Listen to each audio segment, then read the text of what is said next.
The Gestapo had a simple rule. Anyone who refused to talk was tortured until they did, and almost everyone eventually broke. But one woman didn't. For months, they beat her, burned her, pulled out her fingernails, locked her in solitary confinement, and threatened to kill the man she loved. Yet every time they asked the same question, she gave the same answer. I know nothing. The Nazis couldn't understand it. How could one ordinary woman survive what hundreds of trained soldiers couldn't? They called her impossible to break. History remembers her as one of Britain's bravest spies. Her name was Odette Sansom, and this is the unbelievable, true story of the woman the Gestapo could never break. Long before the Gestapo feared her name, Odette Sansom was living a completely ordinary life. She wasn't a soldier. She wasn't a politician.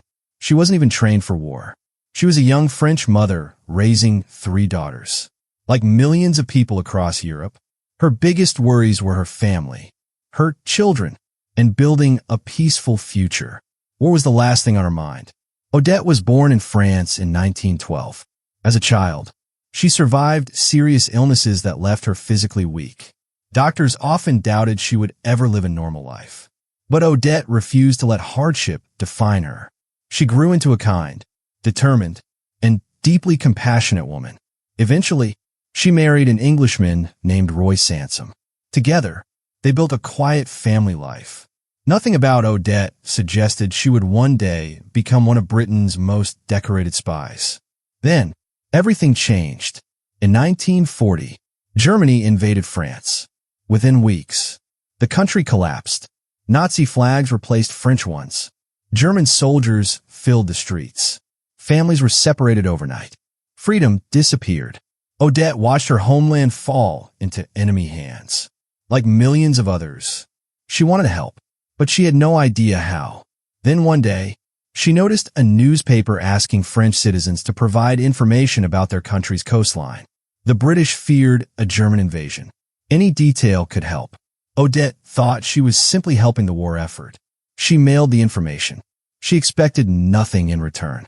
But someone in Britain noticed her. British intelligence. They saw something others didn't. She spoke fluent French. She knew the country. She could blend into ordinary life. Most importantly, she was willing to risk everything. Soon, a secret invitation arrived. It wasn't from the army. It wasn't from the government. It came from Britain's most secret wartime organization, the Special Operations Executive. Its mission was simple: set Europe ablaze. The job offer sounded almost impossible. Return to occupied France. Work behind enemy lines. Support the resistance. And if captured, expect no rescue. Most people would have refused. Odette accepted without hesitation. She kissed her daughters goodbye, not knowing if she would ever see them again. Because from that moment forward, she was no longer just a mother. She had become a spy, one of the most dangerous jobs in the world. Her first mission went perfectly, until one betrayal changed everything. The Gestapo surrounded the safe house. There was nowhere to run, no way to escape. And what happened next would make Odette Sansom a legend. When Odette landed in occupied France, she knew one mistake would mean death. There would be no uniform, no medals, no public recognition. If she was caught, Britain would deny she even existed, working under a false identity. Odette became a courier for the French resistance.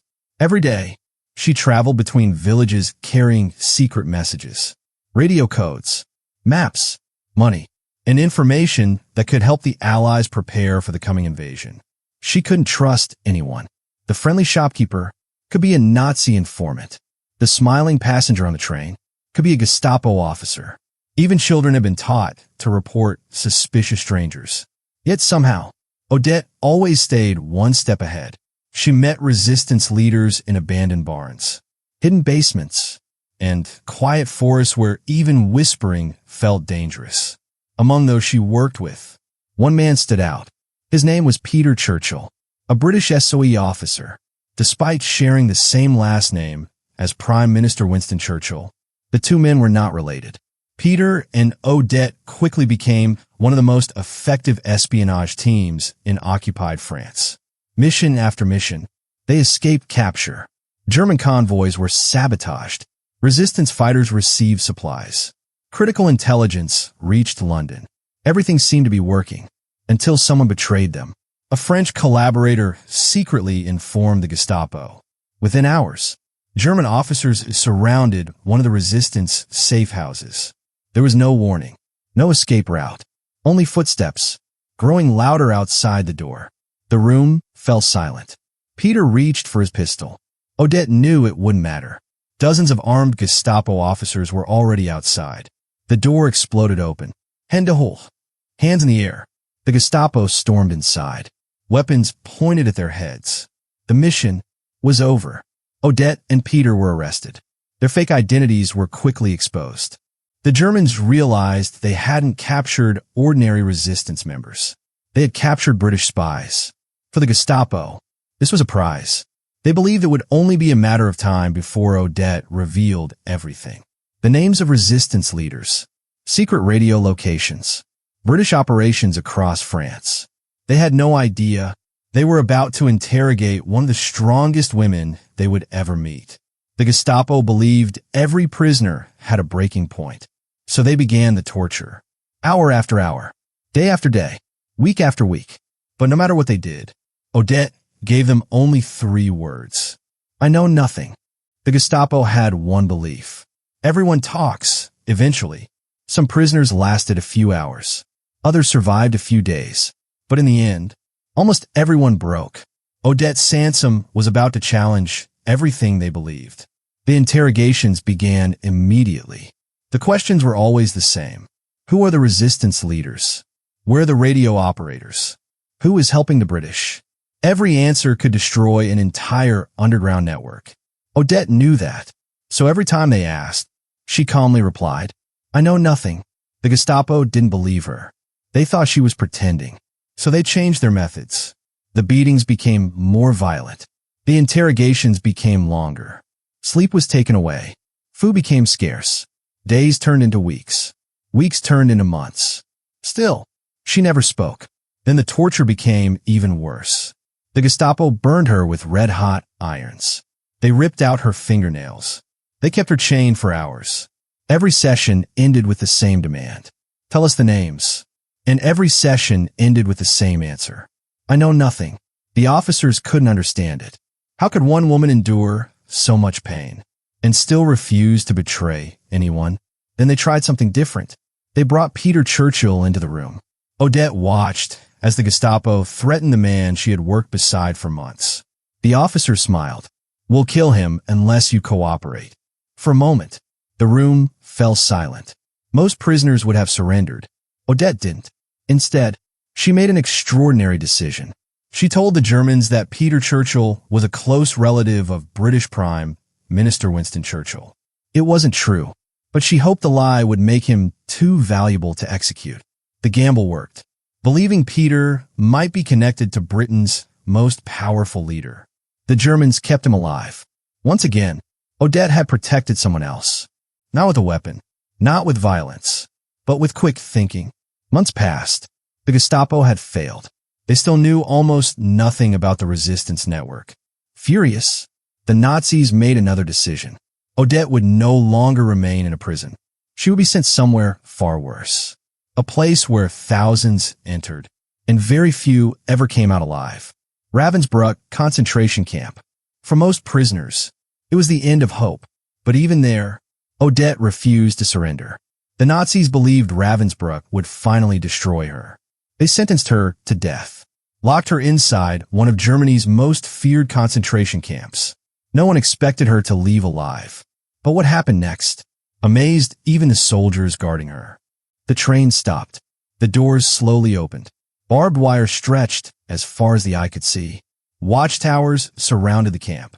Armed guards stood silently with rifles in their hands. Above the entrance, one thing became painfully clear. This wasn't just another prison. It was Ravensbrück, the largest concentration camp for women in Nazi Germany. Thousands had entered its gates. Very few ever walked back out. Odette was pushed through the entrance. Her belongings were taken. Her name disappeared. She was no longer treated as a person, only as another prisoner. The days quickly became a nightmare. Long hours of forced labor, Almost no food. Freezing winters. Disease spread through the overcrowded barracks. Every morning, prisoners disappeared. Many never returned. Yet somehow, Odette refused to lose hope. The guards couldn't understand her. Most prisoners eventually broke. But Odette still stood with quiet dignity. Even after months of torture, she continued protecting the secrets that could save countless lives outside the camp. Then, the Nazis made another decision. Odette would be executed. She was taken before the camp commandant. The officer looked at her coldly. "One final chance. Tell us everything, and you may live." The offer sounded tempting. Freedom, in exchange for a few names. But Odette already knew what those names meant. Every name would lead to another arrest, another family destroyed, another resistance fighter executed. She looked at the officer and quietly refused. The commandant stared at her in disbelief. He had seen hardened soldiers beg for mercy. Yet this exhausted woman, who had endured torture, starvation, and isolation, still refused to betray anyone. For the first time, even some of her captors seemed unable to understand the strength standing before them. Then, the war began turning against Germany. News spread quietly through the camp. The Allies were advancing. German cities were falling. The Nazi Empire was collapsing. The guard became nervous. The commandant's confidence began to disappear. For the prisoners, it was the first sign that survival might actually be possible.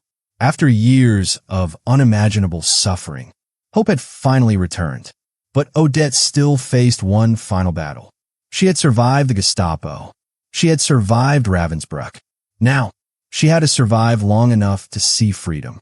When Allied soldiers finally opened the gates, they expected to find broken survivors.